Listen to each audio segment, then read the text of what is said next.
Evangelho de Lucas, capítulo 14, a partir do verso 25. Vamos lá. Uma grande multidão ia acompanhando Jesus. Este, voltando-se para ela, disse: se alguém vem a mim e ama seu pai, sua mãe, sua mulher, seus filhos, seus irmãos, irmãs e até a sua própria vida, mais do que a mim, não pode ser meu discípulo. E aquele que não carrega a sua cruz e não me segue, não pode ser meu discípulo. Qual de vocês, se quiser construir uma torre, primeiro não se assenta e calcula o preço, para ver se tem dinheiro suficiente para completá-la?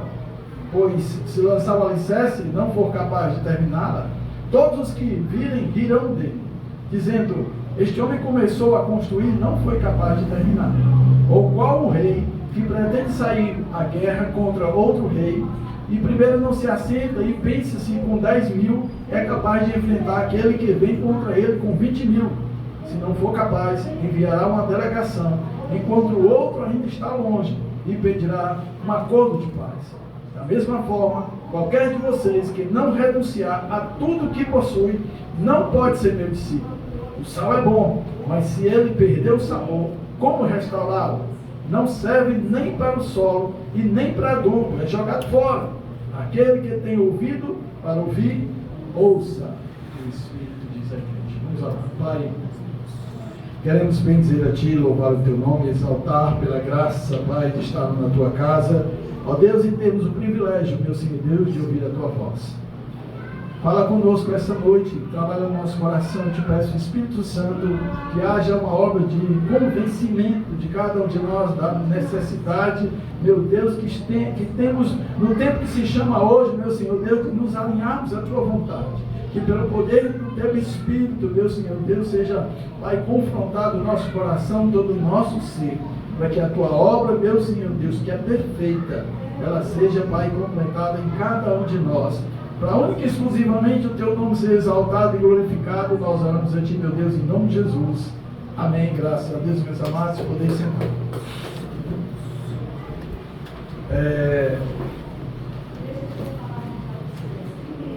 Jesus, amados, ele, no seu ministério terreno,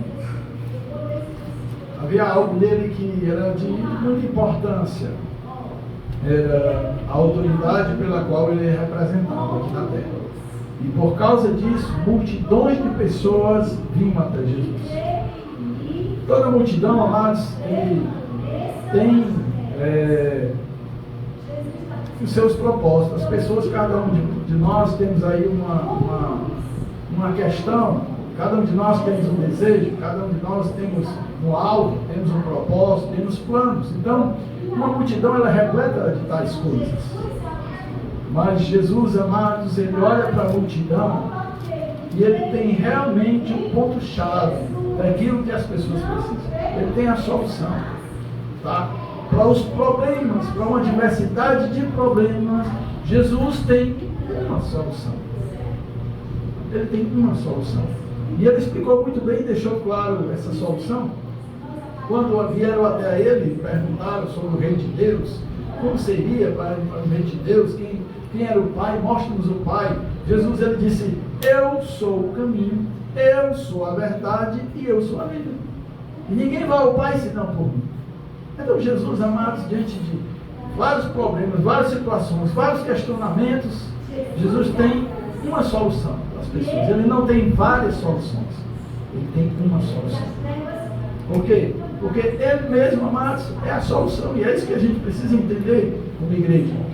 Diz aqui, amados, no Evangelho de Lucas, que uma grande multidão ia acompanhando Jesus. Iam acompanhando para onde Jesus ia, essa multidão ia. Até porque, amados, essa multidão aqui, ela participou de um momento maravilhoso, com certeza, da parte de Deus, que foi quando Jesus multiplicou o pão e alimentou todas aquelas pessoas. Né? E eles procuraram e continuaram seguindo Jesus. Esse foi o motivo de despertar nos mestres da lei, os fariseus daquela época, a ira deles, a inveja deles, porque Jesus atraía a multidão. Eles precisavam vestir roupas exuberantes, eles precisavam mostrar que eles eram pessoas altamente espirituais, para poder ter ali o aval, para poder ter ali o privilégio das pessoas. Mas Jesus não, Jesus tinha uma roupa simples. Jesus era tão simples, tão iguais aos seus discípulos, que quando ele foi traído, né, por Judas, para poder identificar, Judas disse: aquele que eu der um beijo é aquele que vocês pegam. Então, para ele ser identificado, Judas precisou dar um beijo nele, tá? Para que os soldados viessem prender Jesus, porque ele parecia com todos os seus discípulos. A diferença que tinha mais era o poder de Deus, é a presença de Deus na vida do Filho, tá certo? Então, amado, Jesus olha para a multidão e ele sabe exatamente aquilo que está no coração daquelas pessoas, e ele, se voltando para a multidão, ele vem e diz: se alguém vem a mim e ama mais seu pai, sua mãe, sua mulher, seus filhos, seus irmãos, irmãs e até sua própria vida, mais do que a mim, não pode ser o meu discípulo. Jesus, amados, ele bate o martelo. Bate o martelo naquilo, amados, que se torna muitas vezes para nós vários pontos de interrogações, ou então se torna para nós várias soluções para seguir a Jesus. Não tem soluções para seguir a Jesus. Muitas pessoas pensam que todos os caminhos, e vários caminhos levam a Deus. Não tem. Jesus disse: eu sou o caminho, então só tem um.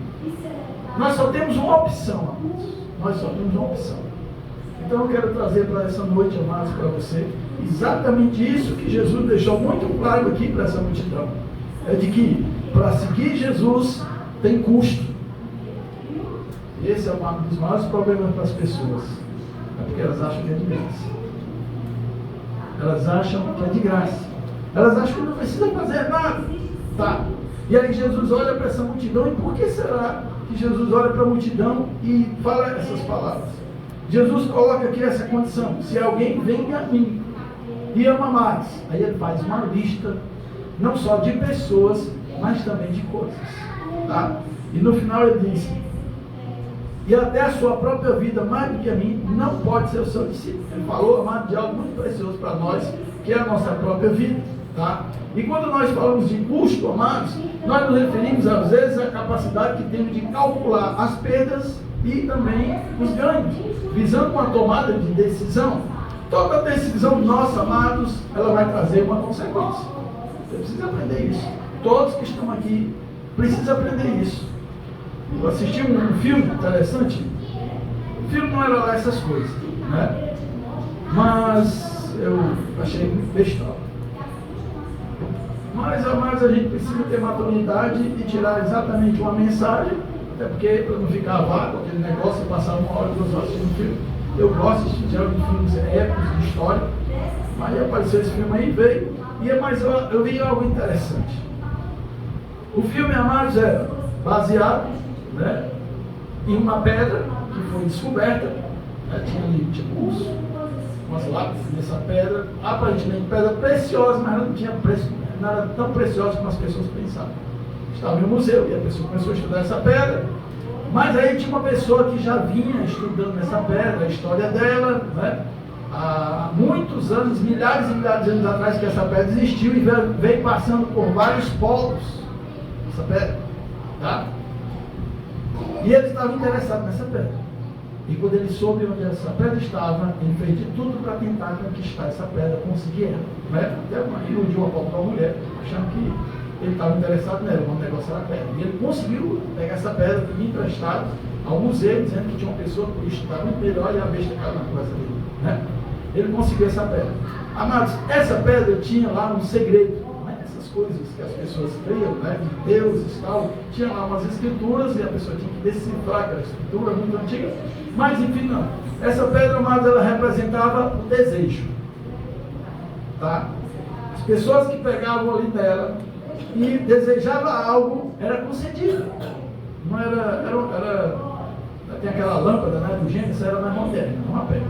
E aí não tinha só 3 pedidos, né? Então, mas as pessoas que pegavam nessa pedra, ela conseguiam o seu desejo. Ela dizia, eu desejo ser igual a pessoa tal.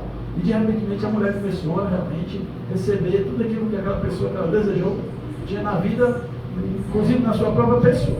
E esse homem sabia disso. E ele era uma pessoa altamente ansiosa. Ele queria explorar petróleo, né, e enganou aí alguns empresários que investissem só na terra, não tinha petróleo de nada. Então ele desejou, né, algo que eu acho que jamais alguém pensaria. Se te colocasse aqui uma pedra para você, trouxesse aqui algo e dissesse, olha, quando você tocar aqui e fizer um desejo, vai ser concedido para você. O que é que você deseja? Aí você ia pensar em um desejo. Desejo, desejo ser rico. Desejo, e aí, realmente é riqueza, próprio, né? E aí, amados, qual era o seu desejo? Esse homem lá teve um desejo que eu acho que ninguém teria esse desejo. Ele olhou para a pedra, pegou na pedra e ele disse, eu desejo ser você. Você é a pedra. Vocês acreditam nisso? Eu achei interessante aquele negócio, né? Eu desejo ser você. E aí, amados, quando ele disse isso, a pedra, que era tipo uns brilhantes assim, um negócio bem comprido, pontuagudo, um negócio de diamante ali, a pedra começou a se desfazer todinha e ficou só um suportezinho que segurava ela. A pedra sumiu. Aí meu filho, ele entendeu que ele agora ele era a pedra. E ele começou a usar aquele poder que a pedra tinha para realizar desejos dele através dos desejos das pessoas. Você acredita? Negócio, a história é meio maquiavélica, né? Negócio. E aí ele chegava aqui para você, understand não, né? Você está entendendo não? Vou dizer aqui. Por que, amados? Porque para que esse desejo fosse alcançado por você, tem um custo. Tem um custo. Está pensando que é de graça? Não, tem um custo. E aí, como ele sabia disso, que para um desejo ser realizado, vai haver um custo, tem que ter um preço, ele desejou a pedra. Eu quero ser você. Eu quero ser a fonte de desejo. Aí ele usou, amados, isso aí. Bicho é inteligente. Ao mesmo tempo que se ferrou também. E aí ele foi, amado, o que é que ele fez? Ele pegou, né? E ia até as pessoas que ele sabia que através do desejo dela, ele ia conseguir o desejo dele. Ele chegava para a pessoa, no dia a dia, a pessoa está conversando, eu sei, eu posso realizar o seu desejo. O que é que você deseja? Aí chegou para o presidente dos Estados Unidos. Eu desejo ter a potência tal, os mísseis, não sei o que tal, eu desejo um dia ter para poder os russos tal. Ele pegou nele aqui, pois seu desejo vai ser alcançado. Mas agora tem um preço. Eu quero o poder que você tem, a autoridade que você tem para mim. Pronto. Aí, amados, ele mandava e desmandava. Até o próprio presidente obedecia a ele, para que o poder dele fosse desenvolvido. Tá certo? Não vou nem dizer o nome do filme, não, porque você assistir esse filme. Mas tem essa lição do filme. E aí as pessoas começaram a desejar. Teve um marido, olha só a história. A mulher começou a brigar com o marido, assistiu o comércio, e, amados, ele foi para um centro de tecnologia dos Estados Unidos, que era tipo aquele, nem inventaram não lá. E lá ele descobriu, lá na sala do presidente, que através de uma mídia que tinha lá, através do canal que tinha lá, ele podia acessar todos os países. E ele chegou lá, mas pegou para o canal, você deseja que eu posso conseguir isso aqui, ele deseja. Aqui começaram as coisas a acontecer. E ele entrou nos canais de todos os países, amados. E começou a dizer às pessoas que era o desejo, o que é que as pessoas desejavam. E aí começou as pessoas desejando e as coisas acontecendo. Amados, foi um caos em todo o mundo. Desgovernou tudo. As pessoas, amados, fazendo uma desgraça mais feia do mundo. E aí a cena mais simples que eu vi lá, um casal veio para o outro. Aí a mulher disse, olha, eu desejaria que você fizesse não sei o quê, você quer, eu desejaria a morte para você. A mulher, pá, tá aí.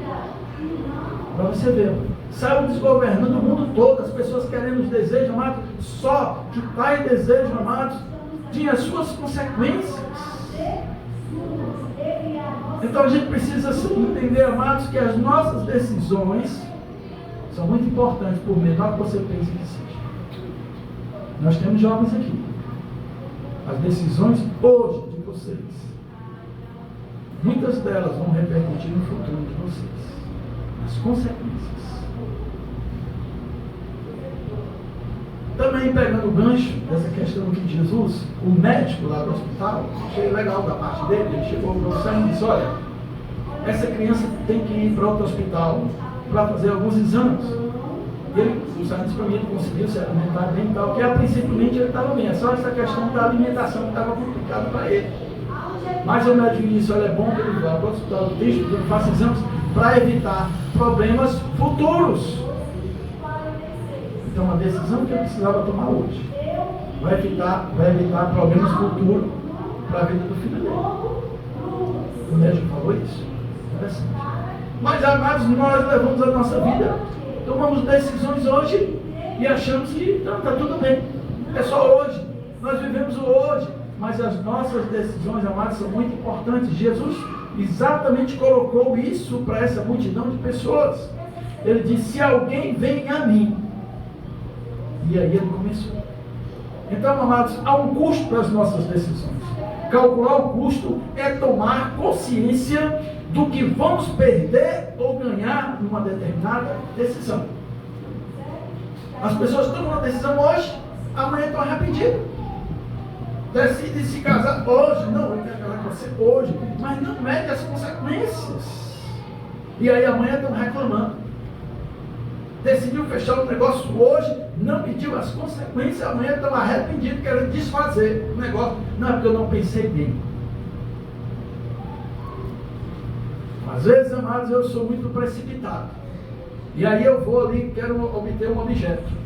E aí eu vou lá no aplicativo e tal, e ele está naquele objeto e tal, e eu olhei só uma especificação e eu quero isso aqui mesmo. Aí pá, pedi. Chegou. Mas aí antes, amado, do bichinho chegar, eu, como tomei uma decisão rápida, para mim precipitada,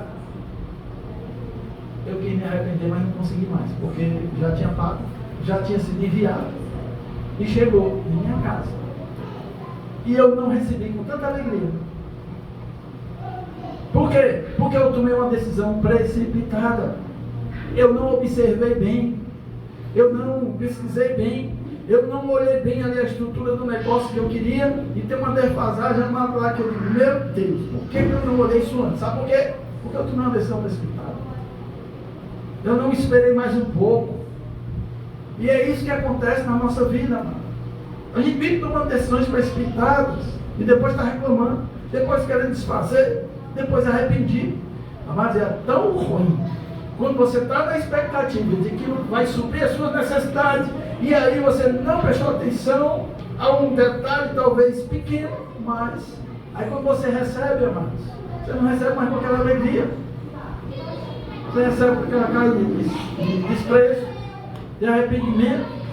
Aí eu digo: eu vou comprar outro, mas está lá o negócio que eu fiz sem ter meditado o suficiente. Então as coisas de Deus é assim, quer dizer isso para você hoje. Jesus está falando para você hoje. Tome cuidado nas decisões que você precisa tomar. Às vezes a pessoa diz assim: olha, quer aceitar Jesus hoje? A pessoa, tá, aceita. Mas ela pensa que aquela decisão de aceitar Jesus não vai trazer consequência nenhuma. Aceitei. Aí vai para casa. Como se nada tivesse acontecido. Mas para que realmente, amados, você possa receber todos os benefícios da decisão que você tomou, você precisa pagar um preço, tem um custo. E é isso que as pessoas precisam explicar, e eu deixo muito claro aqui. Acho que é por isso que muita gente não aceita Jesus aqui nessa igreja. Eu digo: Senhor, eu sou ruim em marketing.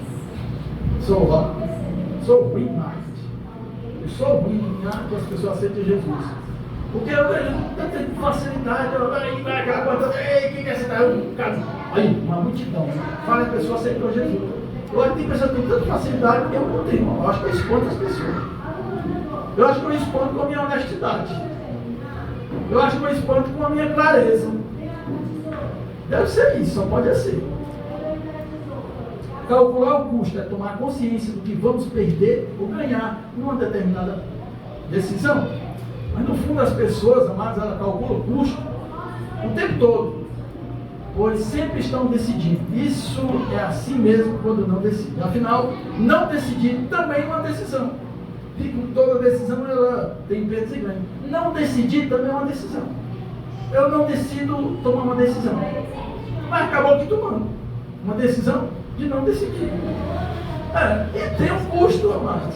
Vocês entenderam aí o trocadilho? Tem um custo. Você devia ter decidido no tempo que era para ter decidido.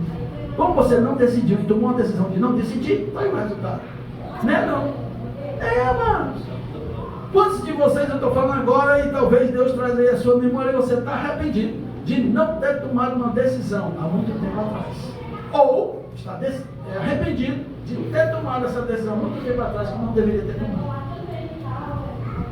Acho que fica claro para vocês. Não essas carinhas que vocês estão aqui comigo. Amados, o discipulado com o ato de seguir a Jesus é uma decisão, portanto, tem um custo. Eu quero deixar muito claro isso aqui, amados. Aqui você não chega depois e diga para Deus, pastor, esse cara me enrolou. Porque ele me enganou, porque ele disse que não era assim, tão desse jeito. Ele, não, mas lá no culto lá estava tão bom, era tão maravilhoso, e agora eu estou sabendo que precisava pagar esse preço. Eu vou deixar muito claro, para que nesse dia, amado, você não aponte para mim, você aponte para você mesmo. Viu? E aí, amado, Jesus chega para essa multidão e diz: se alguém vem a mim, ama mais. Começou por aquilo que as pessoas tanto declaram, né? O amor, né? O amor, tá certo? Ama mais seu pai, sua mãe, sua mulher, seus filhos, seus irmãos e até a sua própria vida. Não pode ser meu discípulo. Não pode seguir Jesus. Não pode andar com ele. Por quê? Porque essa pessoa não tomou a decisão devida. Tá? Com base nesse texto, amados, o ato de seguir Jesus pressupõe que nós temos 3 demandas aqui, 3 decisões e 3 custos. Primeiro, um certo tipo de amor. Se alguém vem a mim, ama mais seu pai, sua mãe, isso é para você decorar, meus filhos, seus filhos, suas irmãs, e aí vai. A primeira demanda, amado discipulado, é o amor. O amor em geral, amados, é mais um amor específico. Esse amor que Jesus está falando é um amor específico. As pessoas, amados, dizem que ama a Deus. Ama a Deus, não ama a Deus, ama a Deus. Mas é um Deus de longe, não um Deus de perto. E parece que não é um Deus vivo, um Deus criador do céu e da terra. É um Deus abstrato. E aí, amados, se desenvolveu por séculos e séculos esse tal desse amor a esse Deus. Tá? É um Deus, amados, em que ele não está sendo priorizado na sua vida, porque eu amo. Mas deixa ele lá, fica lá. E se colocou um Deus, igual esse pedra desse filme, de realização de desejo e principalmente de problema. Mas quem foi que disse que Deus tem a obrigação de resolver o nosso problema? Quem foi que disse que Deus tem a obrigação de entrar e se intrometer em certas situações da nossa vida, como nós cobramos dele? Existe uma fé. Como eu disse para você, eu creio que Deus está no controle. Mas eu tenho que fazer algo. Eu não vou cruzar o bar e dizer, cadê Deus? Eu entreguei a vida a tu, no meu filho também, resolve agora isso aí. Nós seríamos um inútil. É aqueles filhos amados em que os pais estão todo o tempo ali, cercando eles, o menino não sabe fazer nada na vida, a não ser fazer nada. Tá? Há um custo desse amor. O verdadeiro discípulo, amados, ama Jesus como Deus, isto é, acima da família e da sua própria vida. É uma decisão. Eu amo a Deus mais do que a minha esposa. A minha esposa, eu digo que eu amo ela todo dia. Dificilmente eu não vou fazer essa declaração de amor, principalmente uma apaixonada por ela. Mas ela não está acima do meu Deus. Se for para tomar uma decisão, ela está em segundo plano, porque em primeiro plano está o meu Deus, a quem eu declarei o meu amor, a quem ele me amou primeiro. Eu creio nesse amor, e esse amor que tem me sustentado até hoje, ele vai continuar me sustentando. Não abro nem a pau. Pode ser o que disser, pode chover o que chover, eu não abro mão deste amor, porque eu sei, amados, que tem um custo. Eu pago hoje o preço, mas eu sei, amados, que tem um custo. E esse custo vai voltar, com certeza, de recompensa bem servidinho. Nós precisamos, amados, ter esse entendimento. Foi exatamente isso que Jesus falou. Jesus foi no ponto-chave: relacionamento. Tá? Relacionamento. O verdadeiro discípulo, amados, ama Jesus e como Deus, isto é, acima da família e da sua própria vida. Quando nós amamos a nossa família mais do que a Deus, nossa família ela não é a amada como deve ser. Na verdade, isso acontece. E ela é amada no lugar de Deus. E ela torna um ídolo que controla a nossa vida e a sua agenda. Controla tudo você. Você quer buscar Deus? Aí, não, vai não. Não, porque eu estou aqui, e aí vai. Não, vou buscar Deus. Não, não vai não, porque não pode hoje e tal. Não, eu quero me dedicar. Não, porque isso e aquilo, e aí vai. Resultado, você ama mais a sua família do que a Deus. E Ele pode cuidar da sua família muito melhor que você. Porque o meu Deus cuida da minha. Eu confio nisso. Portanto, o discipulado, amado, requer que Cristo seja o centro. E isto terá um custo, principalmente se na nossa família, bens ou nós mesmos ocupar a centralidade do nosso coração. Lá em Marcos 12:30 diz assim: amarás, pois, o Senhor teu Deus com toda a tua força, com todo o teu entendimento, ou seja, com todo o seu ser. Amarás o Senhor teu Deus. Isso traz um custo. E qual é o custo? De muitas vezes tomarmos uma decisão em relação à nossa família, e aí vai.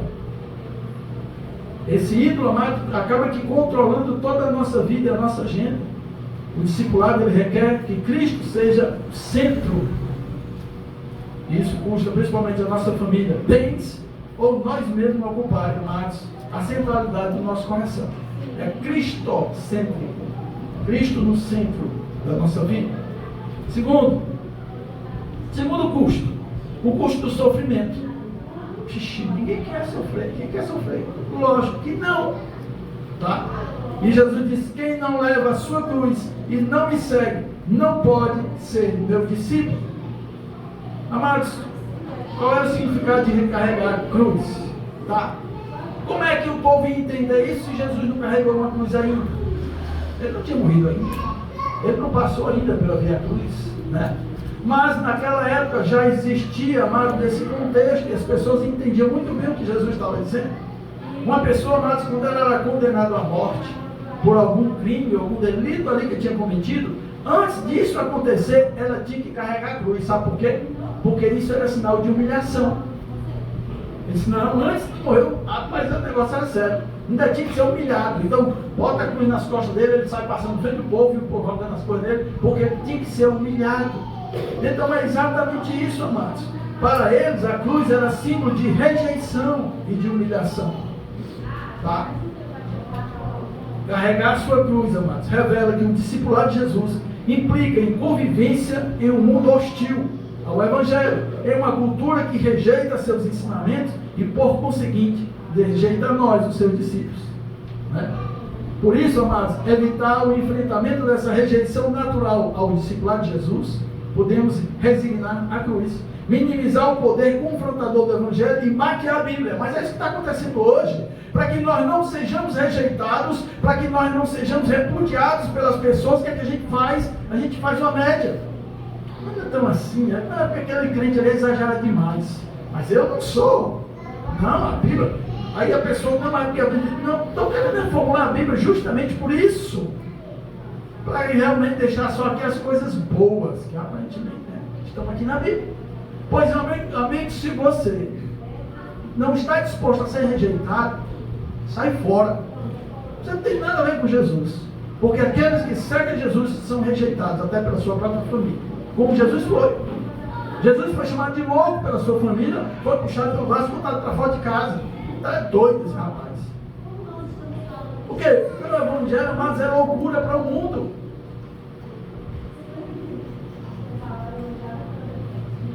É maquiar a Bíblia.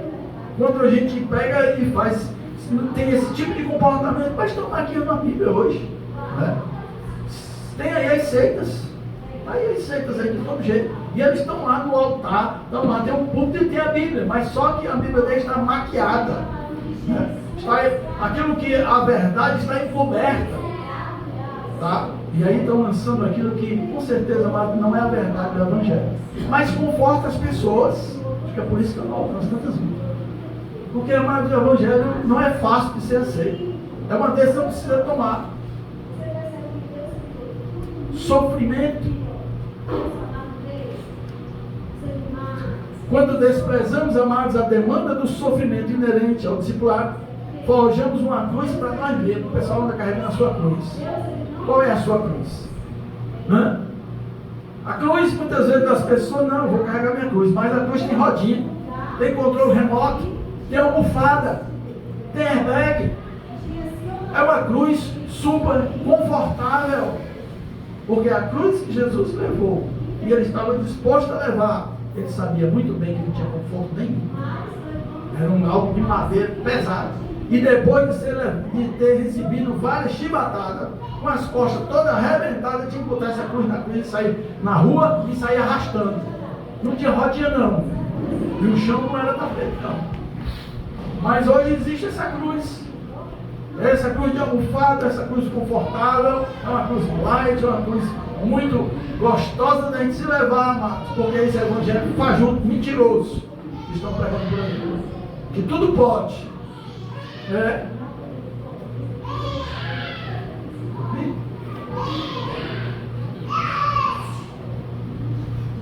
O custo do desapego. Nós temos o custo de seguir Jesus. O primeiro, amados, é o amor.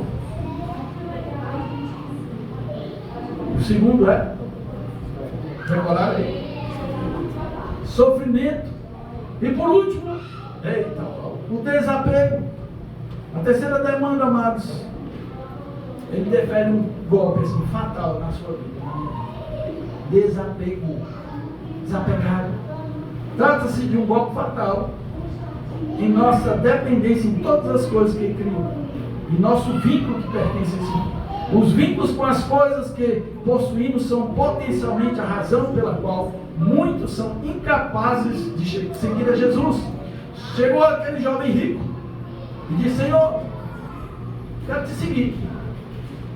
Jesus disse: você conhece os mandamentos? Sim, desde minha juventude eu conheço. Ele começou a citar os mandamentos. Jesus olhou para o coração daquele homem e disse que Jesus amou aquele rapaz. Era um jovem rico, chegou lá com seus servos, muito religioso, né? E aí Jesus olhou para ele: conhece o mandamento? Conheço, amar teu pai, conheço tudinho. Jesus disse: pois tá bom, mas faz o seguinte, quer me seguir? Pega tudo que tu tens, toda a tua riqueza, todos os teus bens, vende, pega o dinheiro e dá aos pobres e me segue. Aquele homem olhou para Jesus, baixou a cabeça e saiu de fininho. Sabe por quê? Porque nele, meu filho, havia a idolatria dos bens materiais. E é por isso que muitas pessoas não seguem a Jesus, porque sabem, amados, que vão ter que desprezar o materialismo da sua vida. O objetivo do discipulado é nos conduzir para o reino de Cristo, transformando-nos em peregrino deste mundo. Aquele que verdadeiramente é discípulo, amados, é despojado das coisas deste mundo, para ele não vale mais nada, a não ser a vida dele, porque Deus está permitindo. Mas nós estamos, amados, de uma geração que cada vez quer mais coisas, mais e mais. Esse filme que eu assisti, a ambição tomou conta daquele homem, que ele queria mais, queria controlar o mundo, queria isso, queria aquilo. Por último, amados, ele queria até que as pessoas, em vez de conclamassem a Deus, colocassem o nome dele, queria ser Deus. A ganância toma conta da vida das pessoas, tá? Em detrimento, amados, das consequências que isso vai trazer para a sua vida. Será que vale a pena, amados, sermos tão apegados aos bens materiais? E aí hoje nós encontramos, amados, em um mundo totalmente voltado para o materialismo. Aliás, os especialistas, né, em economia estão assim de boca aberta. Porque como é que pode, se há uma inflação, há algo acontecendo no mundo que no tempo atrás as pessoas paravam, há uma inflação, há uma economia cada vez mais pesada para cima das pessoas, o governo que está aí imposto, bota imposto, vamos botar imposto, agora vamos atrás do super rico para cobrar também deles, porque eles têm que pagar mais, atrás de imposto, atrás de tirar mais do povo. Mas os especialistas não entendem o que está acontecendo. Porque, apesar de tudo isso, as pessoas não param de comprar, as pessoas não param de adquirir as coisas. Mas também, meu filho, você vai aqui acessar algo, pelo menos eu vou aqui no meu celular, eu gosto de notícias, né, noticiário, pesquiso, mas está difícil. Porque quando eu abro aqui e tem a matéria que eu quero, aí de repente tome propaganda e agora é em vídeo, um quadradinho desse tamanho. É de carro, é não sei, principalmente carro, nunca vi tanto vídeo de carro, tanta propaganda de carro. O mundo está aí em crise e não sei onde é que vai estar tanto carro e haja venda de carro. Cada vez eles estão correndo ali para produzir mais carro, não dá tempo nem produzir tal modelo, já estão fazendo outro. E aí é propaganda por cima de propaganda. E a palavra de Deus diz, amados, que os nossos olhos é a janela do nosso mundo. E se esses troços ficam entrando, com certeza vai induzir você. Ele vai comprar e não sabe nem por que está comprando, nem por que precisa. Será que eu preciso? Que é a primeira pergunta que você vai fazer. Eu estou realmente necessitando disso? Eu realmente não posso viver se eu não tiver isso? E o resultado, meu filho, as pessoas, ó, por aqui, de conta para pagar. Por aqui com a carga medonha aqui, né, cartão lá nos limites, tudo estourado, tudo, porque você não pode parar de comprar. É o que nós estamos vendo hoje. E cada vez mais as pessoas sendo aliciadas, amados, a serem apegadas às coisas materiais. O objetivo do discipulado, Jesus mandou fazer discípulo. Não mandou fazer outra coisa na igreja, não. Foi a ordem que ele deu para os apóstolos. E, portanto, fazer discípulo de todas as nações. Se a igreja não está fazendo discípulo, ela não está obedecendo uma ordem que Jesus mandou fazer. E o discipulado é exatamente isso. Discípulo vem, discípulo de quem? De Jesus, não é meu, é dele. O objetivo do discipulado é nos conduzir para o reino de Cristo, transformando-nos em peregrinos neste mundo, libertando da crença de que somos o que possuímos e o que temos o domínio sobre a nossa família, nossas coisas e até sobre nós mesmos. Por essa razão, o discipulado é um movimento que deve começar com a rendição e submissão a Jesus e a sua palavra. As pessoas estão na igreja, mas não seguem a palavra de Deus, elas seguem a sua palavra. Elas mesmas fizeram as suas leis, elas mesmas fizeram os seus atos de condenação. É você que decide. Não, eu vivo assim, mas é assim. Não converse. Agora não é hora de conversar, depois você vai para cá e você conversa. Aqui é hora de ouvir. Então, amados, você decidiu a sua vida. Você agora, não é porque Deus é assim, não é porque Deus, é porque Deus, é porque Deus. Esse Deus que você está falando é um Deus que você criou, é um Deus que você diz que ama, mas esse amor está tão distante do verdadeiro amor que Deus espera de você. Amar antigamente tinha umas figurazinhas, eu gostava muito daquelas figuras, que eu dava até, tinha namorado, eu dava para as figurazinhas, dizia assim, amar não sei se vocês, os antigos aqui, alcançaram essas figurinhas, ei, tem que acreditar que tudo rindo, se lembrando daquele momento, foi bom. Então, amar então, na figurinha tinha, não sei se era um sino, tinha um negocinho, eu achava legal, gostando daquilo ali, e aí eu me identificava com a expressão, amar fazer isso, isso e isso. Amar e aí tinha o que a pessoa que amava, ela fazia. E é exatamente isso. Mas a gente diz que ama Deus, você não faz nada para Deus, mas quer que Deus faça tudo para você. Deus me deu isso. Eu acho que as pessoas botam no para-brisa do carro traseiro. Deus é fiel. Não dá de eu passar para o lado. Meu filho, eu conheço. Eu sei que Deus é fiel. Eu quero saber se você é. Porque quando mexe nas riquezas, que hoje nós estamos falando aqui na escola bíblica, são exatamente pessoas que têm o dom de... que é mesmo essa escola? De contribuição. Não, isso aí foi só o tal que recebeu. Eu preciso desse dom. De contribuição. Mas de receber eu tenho esse dom. Né? Mas de contribuição. E eu vejo mais uma igreja miserável. Esses dias a gente estava até falando de um pastor, que estava falando de outro pastor, que estava pregando, que a pessoa que não é dizimista não é salvo. O que vocês acham? Quem não é dizimista não é salvo. Aí vai tanto que a salvação e aí levar a salvação. Mas não tem muito o que pensar não. Lá em Apocalipse fala que os idólatras não herdarão o reino de Deus. Pesquise, vá lá no Google. Eu não vou dizer para você aqui, mas se você está com dúvida, vá no Google e pesquise o que é que significa idolatria. O seu significado extenso de idolatria. Inclusive, exatamente nesse momento em que tem lá destacando idolatria, tem a questão financeira. Os idólatras. Jesus disse isso. Quando ele falou assim, ninguém pode servir a dois senhores. Mas ele falou dois senhores. Que senhores eram esses? Dois deuses? Ele disse, ninguém pode servir a Deus ou a Mamon, ou ao dinheiro. Mas infelizmente, amados, é isso que existe. E sabendo disso, como eu não sei manipular as pessoas, mas tem quem saiba. E aí vamos lá para arrecadar, passei envelopezinho, você vai fazer aquilo, vai receber tanto. E aí daí o povo requer de volta o dinheiro que dentro da igreja. O povo se desvia e processa a igreja.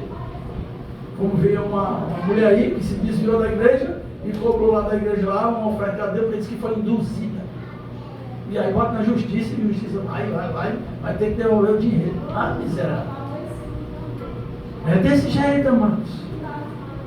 Eu sempre digo que a maior conversão acontece no bolso dos crentes. Nós estávamos tratando na escola bíblica exatamente sobre essa questão de contribuição e ele tratou naquele princípio. Na ferida, quando dói assim, nos ouvidos da gente, quando o pastor fala em dízimo, porque eles têm exatamente falando nessa apostila aí, que ser dizimista, independentemente da sua condição financeira, tanto o pobre como o rico, é a mesma coisa. Não deixa nada, porque eu sou estudante, sim, mas tu não pega dinheiro de jeito nenhum, né? Aí vem com essa história, não é porque eu sou pensionista, não é porque, e aí vai um monte de desculpa que a gente tem, e a gente dá desculpa. Só, meu filho, que ela pode servir para você, não serve para mim e muito menos para Deus. Ah, porque aqui eu não quero nem saber quanto é, porque eu estou interessado mais na atitude do teu coração, na tua conversão. Porque o que vai levar você lá para a glória de Deus não é a quantidade, mas é a intenção do teu coração. E realmente o que esse pastor pregou, ele está falando a verdade. Porque o que está estabelecido na palavra de Deus é regra. Não tem, amados, questionamento. É uma decisão, e eu estou falando para você, essa decisão requer custo. Tem um custo. E seguir a Jesus tem um custo. É abandonar tudo. É deixar tudo. É entregar tudo. Ou nada.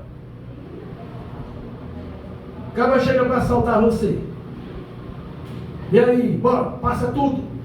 Aí tu disse, não, peraí, eu vou te dar aqui só esse dinheiro aqui, tá? Porque esse aqui é reservado, eu tenho que pagar meu cartão. Não, vou te dar, você está com 2 celulares, não, vou te dar esse celular aqui, mas deixa o iPhone comigo, tu vai negociar com ele. Ou tudo, ou a tua vida. E aí? E uma pergunta eu faço para você, o quanto você pagaria pela sua vida? Quanto? Quanto você acha que a sua vida vale? Diga aí. Eis a pergunta, fica no ar. Amados, infelizmente, essa é uma das maiores questões do cristianismo. Entregar tudo. Eu estou dizendo aqui para você exatamente o que Jesus disse para estas pessoas. Aquele que não carrega a sua cruz não é digno e não me segue, não pode ser meu discípulo. Ele diz, qual de vocês quiser construir uma torre, primeiramente não se assenta e calcula o preço para ver se tem dinheiro suficiente para completar, pois se você não lançar os alicerces e não for capaz de terminar, todos vão rir de você. Já viu aquelas construções em que o cara pegou e achava que tinha 10 mil e ia construir aquele palácio, e ele começou a construção, só que nem deu nem para rebocar. E já faz anos e anos que está lá aquela obra, com a chuva dando, os tijolos estão pretos, podres, e as pessoas passam e dizem assim, olha, eu digo que estava bem isso. Olha, começou a construir, não fez os cálculos, não fez ali, sentou para ver se realmente podia começar e terminar, porque construção, meu filho, quem sabe aqui, quem constrói sabe. Você faz um cálculo, mas pode botar assim, um bocado em cima, porque vai lhe surpreender, né? E aí não, achou que estava, aí está lá. Aí as pessoas passam e dizem assim, olha, começou a construir, não fez os cálculos, está aí, agora está essa porcaria aí, entulhando. Jesus está dizendo que é assim as pessoas. Elas não fazem um cálculo de aceitar Jesus, pensa que é do seu jeito, é viver do seu modo. E aí sabe o que é que fazem? As pessoas que sabem, conhecem a palavra de Deus, dizem, ó, já disse que é crente, ó. Aí, ainda disse que aceitou Jesus. Olha aí a porcaria. Olha aí o estilo de vida. Olha a conduta. É assim, é exatamente isso que Jesus está dizendo. E diz, este homem começou a construir e não foi capaz de terminar? Ou qual é o rei que pretende ir para uma guerra? Tem 10 mil, eu vou enfrentar aquele rei. Tem 20 mil, eu vou vencer. É melhor você sentar e avaliar. Se você não tem condição, vá lá e faça um tratado de paz. Se humilhe. É isso que ele está dizendo. Ele diz: o sal é bom, mas se ele perder o sabor, como restaurar? Não serve nem para jogar, ser adubo. É jogado fora. Aí ele diz: aquele que tem ouvidos para ouvir, ouça. Os discípulos de Jesus são como plantas que foram removidas com raízes da sua cultura egocêntrica e em seguida agora foram transplantados para a cultura cristocêntrica no reino de Deus. Jesus tem a supremacia. Ele é o rei a quem devemos nos render e perder nele todos os vínculos que nos fazem acreditar que somos senhores de nós mesmos. A advertência de Jesus ela é muito precisa. Ele diz: aquele que for incapaz de amar a Cristo, acima de tudo, de sofrer por causa de Jesus e seu ensino, e de desvincular-se de tudo que o prende neste mundo, jamais poderá ser seu discípulo. E não entra no reino de Deus. Eu digo segundo a palavra de Deus. Não entra no reino de Deus quem não for discípulo de Jesus.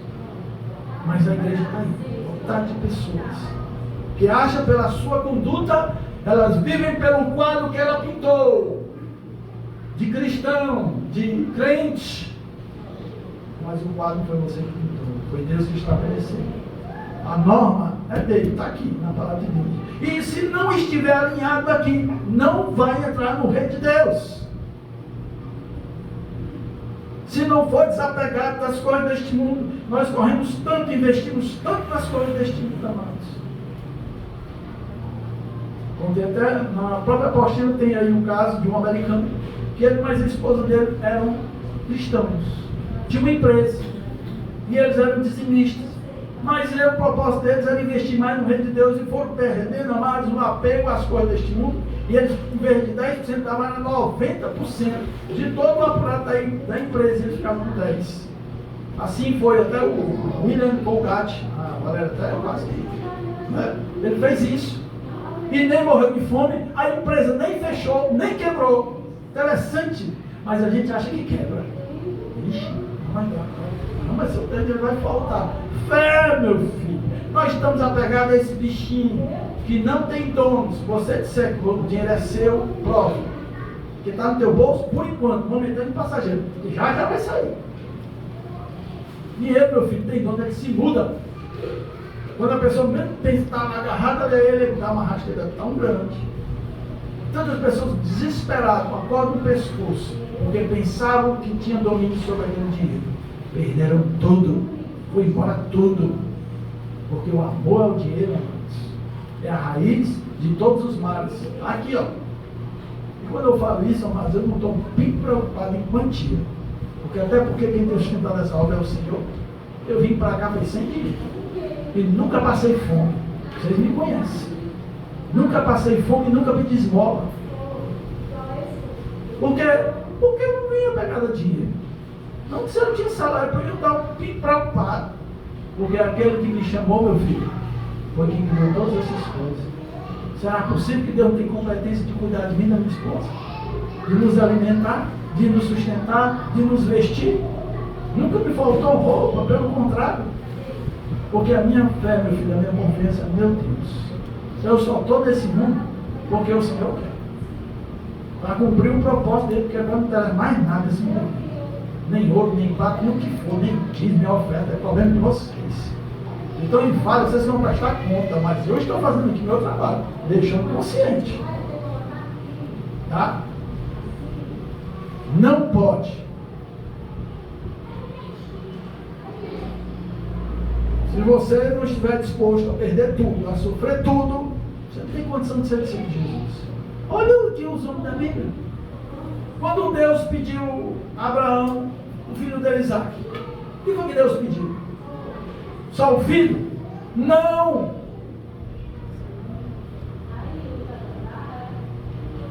É exatamente esse princípio aqui. Deus pediu o filho, só o filho de Isaac. Só o filho. Abraão deu rodar, depois de dar outro filho. Não! O que Deus pediu foi tudo. toda a esperança que Abraão tinha de ter, amados, uma descendência, para aquilo era muito importante para ele. Hoje nós vamos tomar nem para isso. Faz filho de qualquer jeito, nação, qualquer tal. Não estão agora, eles não esperam mais essa descendência lá na frente, serem bem sucedidos, dizer, foi por causa do meu pai, foi por causa do meu avô, foi por causa do meu tataravô. Não tem mais isso hoje não. Mas naquela época tinha, era muito importante para o homem. Tanto que Abraão pediu o filho a Deus porque ele queria deixar uma descendência. Tá certo? Ele queria deixar um legado. E Deus pediu todo o legado dele, pediu toda a história. Abraão estava ali fadado, amados, a morrer e não ter mais descendência de nada, e nem história, nunca mais dele, ninguém saber. Foi isso que Deus pediu. Eu quero é tudo. Isaac significava tudo na vida de Abraão, toda a sua descendência. Mas ele entregou. E Abraão, amado, não tinha isso aqui que nós temos hoje. Nós não tínhamos a palavra, não tínhamos um pastor para estar trazendo a palavra verdade para você hoje. Ele não tinha. Ele não tinha pessoas para estar aconselhando, ele não tinha pessoas para estar ensinando. Mas uma coisa ele tinha: fé no Deus Criador dos céus e da terra. E ele foi lá e imolou, ele pegou a faca para imolar o menino, para sacrificar o menino. E o anjo não deixou. Abraão, não toque no rapaz, porque agora eu sei que conhece Deus. Não toque nele. Mas lá o escritor, aqui no Evangelho, diz que Abraão creu que ele tinha sacrificado Isaac, e ele creu que Deus, que ele sacrificou o filho dele, é o Deus que ressuscita o morto, e ele recebeu Isaac dos mortos. Isso é fé, meu filho. E depois disso o nome dele foi mudado, e agora era pai da fé. Que fé é essa que nós temos, amados? Que está tão apegada às coisas deste mundo, ao que eu tenho, ao que eu posso possuir, ao que eu vou conseguir. Deus quer, amados, que nós sejamos desprovidos das coisas deste mundo, para poderem prover na tua vida. Preste atenção. Nós damos migalhas para Deus, restos para Deus, é o que sobra. As pessoas têm tanta confusão quando falam na questão de dízimo ou oferta. Mas será que é o bruto? Será que é líquido? Será que é não sei o quê? Olha o que Deus fez na tua vida, olha o que Deus te deu. A tua esposa foi o resto que Deus te deu. O teu filho é o resto que Deus te deu. O teu esposo é o resto que Deus te deu. A tua casa é o resto que Deus te deu. Foi o resto? Com certeza não foi. Para pagar pela tua vida, Ele não deu o resto. Ele não deu o que estava sobrando. Ele deu o que mais Ele tinha, de importante em todo o reino de Deus. Meu filho para pagar essa conta. Mas a gente só dá o resto para Deus. É o resto do tempo. Passa o tempo todinho, mas se esfregando neste mundo. Todo se dedicando a esse mundo. Quando é todo o resto, então eu vou para a oração. Dormiu, morreu. Vale a pena, amados. Vale a pena, porque nós temos uma eternidade. Todos vocês que estão aqui. Todos, a Adriele, nem tem, mas ela tem uma eternidade. Agora, que eternidade nós vamos? Porque tem duas. Qual é que você decide? Todas elas têm um preço a pagar. Tem duas eternidades. Você decide. Uma já estava no caminho, quando estava no mundo. Essa aqui não tem decisão, já estava. Estava condenado. A outra é uma opção que nós temos. É uma decisão que precisa tomar. Todas as duas têm um custo. E é alto.